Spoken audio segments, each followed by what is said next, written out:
So we just spent a week working on the aviary and we couldn't be more excited about it. And then when we were almost done, the rental company that provided our boom lift flipped everything on us and we couldn't get it completed. Let me tell you the story about how United Rentals screwed up getting our aviary completed. Let's go back to when I was happy just 5 days ago.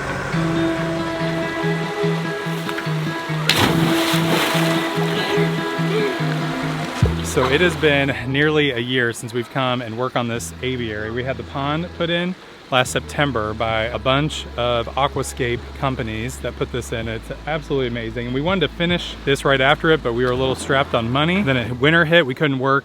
Spring hit was our hatching season, and now it's summer the next year and we're ready to get back to work on it. So we've got our boom lift here. We're ready to get up and start putting the cables together so we can eventually put the net on over this in the next week. I'm hoping we can get all of this done in a week. So let me catch you up to speed on what this whole space is, and then let's get to work. Here we go. So 5 years ago, the aviary started with a simple sketch, a place to house our mandarins, red golden pheasants, and peafowl. In 2020, we built a deck and an aviary coop. Then we put in 11 power poles to hang some kind of netting over. In 2021, we ordered the fencing equipment from the UK, but because of shipping delays from COVID, we didn't get it until 2022. In 2022, we spent the entire year putting in the outer fencing. Oh my gosh. Just Becky, Eli, and me putting in one panel at a time until the outer wall was complete. In 2023, our pond was built. My idea was just a hole in the ground that we could drain, but Aquascape came in and helped us build a beautiful natural pond with filtration for the birds. Now it's 2024 and we're ready to complete the aviary.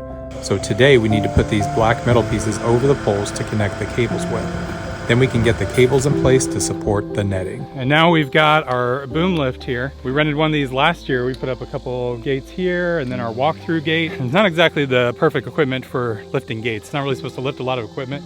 It's more just for getting up and doing work at heights. The main thing I need to do is get up there. We've got these tubes have connectors on 4 sides, and then the middle one has a connector on 10 sides, so it can connect out to all the outer poles. These all just connect between each other to the middle pole, and then 2 going down, to one to the outer fence, and then 1 down to the ground. And so it's supposed to help support all the weight of the net. And so when there's snow loads on there or wind, it doesn't pull on anything. And so everything will help support it between the posts, the outer fence, and the ground. So these are heavy. I need to get some gloves. Hi, baby. You wanna say hi? What are you doing today? You gonna go swim in the pond? What are you gonna? Yeah, you're playing with the little car. You wanna go swim in the pond with the boys? Yeah. Okay.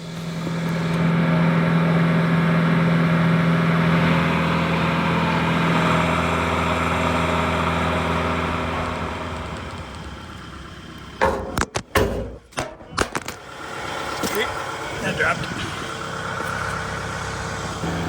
Here we go.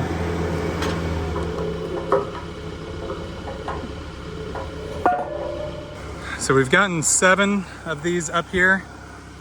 Just got number 7. I've got 2 and 4. Got 4 left.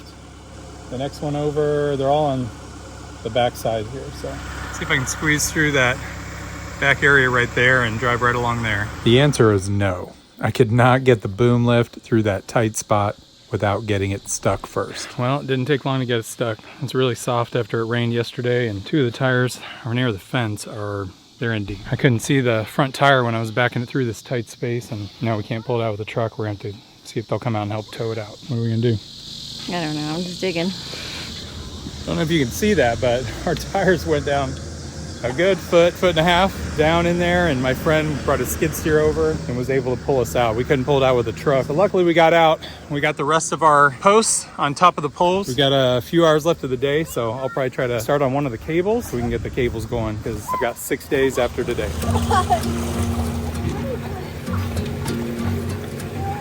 All right, we started yesterday doing our first cables. All right, so we got 3 cables running from the middle pole to the outer poles. So basically we're gonna have 10 cables running from middle pole to outer pole.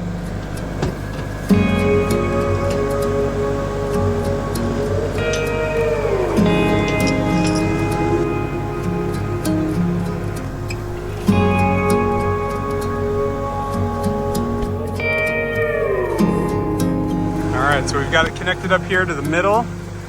This is where I'll tighten it. I'll screw that in at the end. Just like those cables there, I'll be able to tighten it up at the end. And then we've got our little loop, and then we've got it crimped here, so this cable is not pulling out. So now I've got to run that cable out to that pole.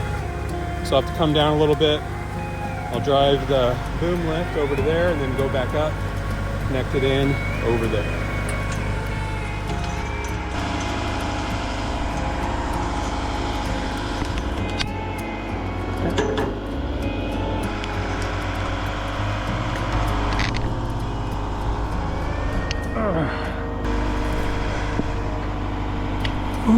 So we just got the first cable of the day done. Oh my God. One, it's really hot.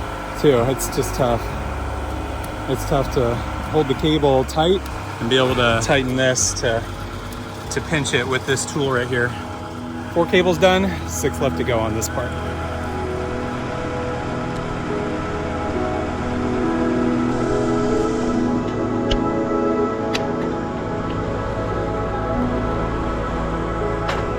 Oh my gosh.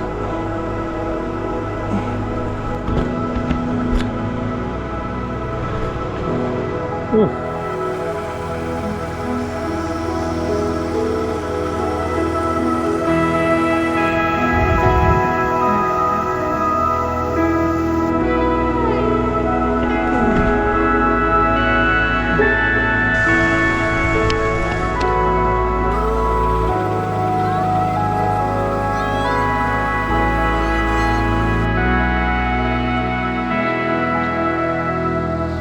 Check it out, we just got done doing the overhead cables. It took about a couple hours last night, about 6 hours a day. So it took me about 8 hours to do the 10 cables. Now we're gonna do the 2 cables at each post on the outer part. It goes from the post itself to the outer fence, and from the post to these earth anchors. So the earth anchor, it's helping support all that weight that those cables pulling in, plus the net on top. So this will help support that out.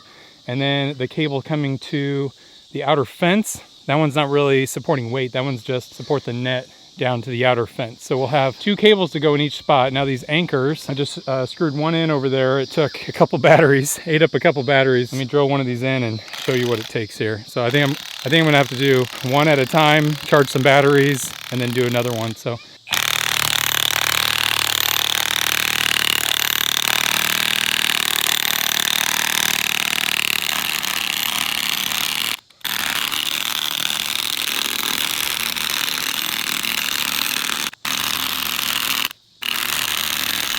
So not too bad, only takes a few minutes, but it eats up 12.0, the biggest battery that Milwaukee has. It eats up a 12-point battery in that time. So it's gonna take another 3 hours to charge it. So now we've got it within a coil or two. It's about 3/4, 4/5 in the ground. And then I can connect the cable right to this. And that should hold pretty strong. And then the other cable, I'll get up there and then I run it right to here on the outer fence.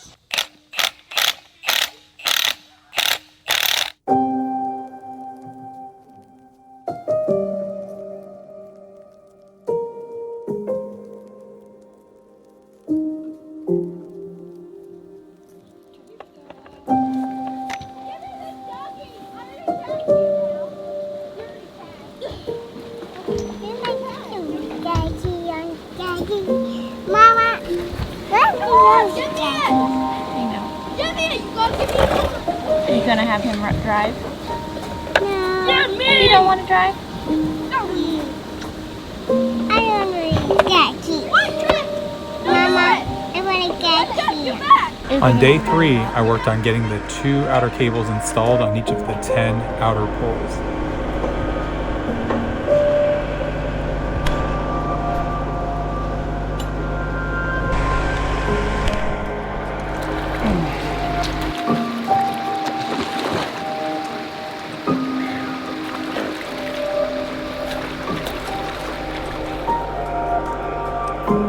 After I got the cable connected to the anchor in the ground, I could go back up into the air and tighten the cable to pull the poles outward. So we're on day 3 up here. I was hoping we would be done with the outer cables. I'm only getting started. I'm on the 3rd pole out of the 10.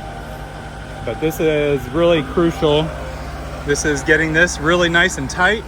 That helps pull our post back and then helps pull this cable tighter, which will tighten at the very end to the center, but it'll keep it nice and tight and pull outward so it doesn't slope inward when we get the net up here. And we've got almost all of our big screws, our big anchors drilled in. I think I've got them all in. Some of them I've got to get a little bit deeper into the ground. Battery just keeps dying, so I've got to let it get charged up, and then I'll finish getting the last couple screws in.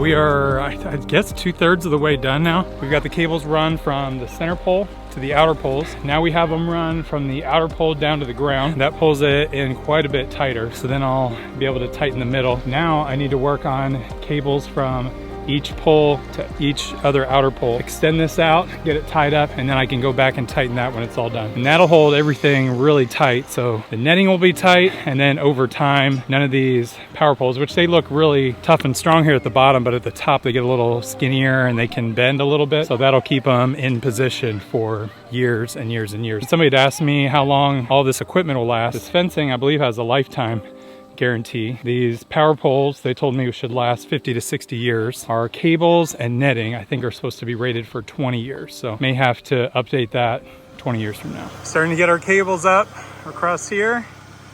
We've got 7 more to do around the outside. I'm all out of these crimps, so I need to go to the hardware store and get some more of something like that so I can tighten these ropes. Just don't have enough that they sent me. So I'm gonna go get that, and then either tonight or tomorrow I'll get back started on that.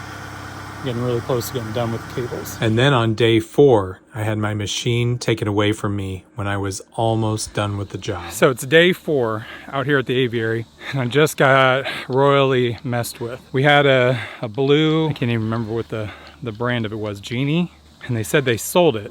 And I don't want to throw anybody under the bus, but you know, it was some rental company that decided to come get it and switch me out for another one. Well, this one has a sensor on it, and they say it has, all the newer vehicles have it on it, where if you're on any type of incline, any type of slope, it won't work. And this entire aviary is on a slope. And so as soon as I go up in the air, it locks up, won't let me do anything, and beeps. And I've called them several times. It sounds like they don't care. And then I got a call from a mechanic. He said, yeah, there's a couple other options of what we can send out, but nothing. You got to get one of the older vehicles, and that's what I had. And it's already gone and you can't get it back. And he says they should have just waited until I was done with this job. I only had a couple days left, literally a couple more cables up here, and then I could have tightened things up and I would have been ready for the net. And now I can't work, so he's gonna come out and try to tweak it, see if he can get it working for me. Here it is, afternoon on Thursday. I was cooking, was ready to get it done, and then they had to screw with it. I literally had the piece of equipment rented for the week. They come and get it and give me a new one that won't work here. Awesome. There's 6.2 degrees. So the technician came by and checked the slope and the machine, and he said the machine had to be under a 5-degree slope to work.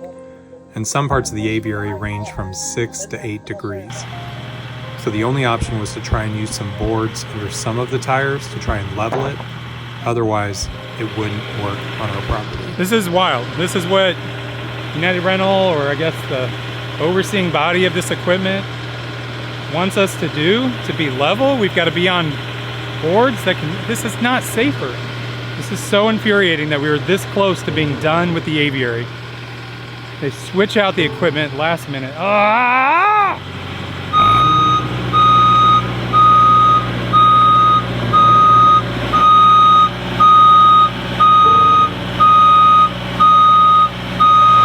So far it's saying that's level.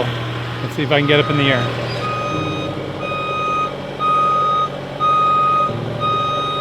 I got close to 5% incline, but we get up in the air and then it would do this. It flashes right here. When that flashes, I'm unlevel and it won't go up. So I have to find a spot where it doesn't flash, and it's almost impossible.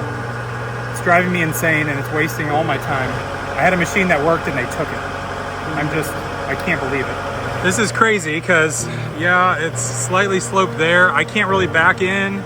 I wish I could back in, but I'd have to go into the woods. I got like 4 more of these cables to do, and then I just need to tighten things up, and then that stage is done, and then I can start the netting. I'm on top of 4 boards right now. 4 boards. And I still can't get it within 5 degrees. Get out of here. Come on. I give up. There's no way to do this with this machine. All right. I'm gonna try to call him here. Choosing United Rentals. For parts or service, please press 3. United Rentals is... I'm renting a boom lift currently, and you guys came and took the one I was using yesterday and brought a different one out, and it is unusable on my property. I talked to you this morning, said you were on about an 8% grade. You can do some cribbing to help yourself try to get it to work. Yeah, I put 4 boards under all over the place. I spent hours and could not get it to be level, so I just can't believe you guys did this to me. In the middle of a job, just could have let me finish my job, and then you could have come and got it. Yeah, unfortunately, like I hate when we have to swap people out for sold equipment. I didn't even get half a week with it. I got 3 days out of 7. Yesterday I didn't get to work, so you guys either have to replace it with something that would work there, or you're gonna have to refund half the money. We'll refund half the money, and we will come and pick up the piece of equipment. Okay. Anything I send out there on an 8% grade is not gonna work for you. So it's a 2018, so it's gonna have the same level sensors. It's gonna have the same tilt capacity due to new laws that got passed in those years. So, but I will refund you your money, and we will come out there and get that picked up. If you want to put it by the road, we can get it picked up right around lunch. Well, there's nothing they can do, so there's no other equipment they can send. I'm gonna have to call around, see if somebody has one that will work on a slope.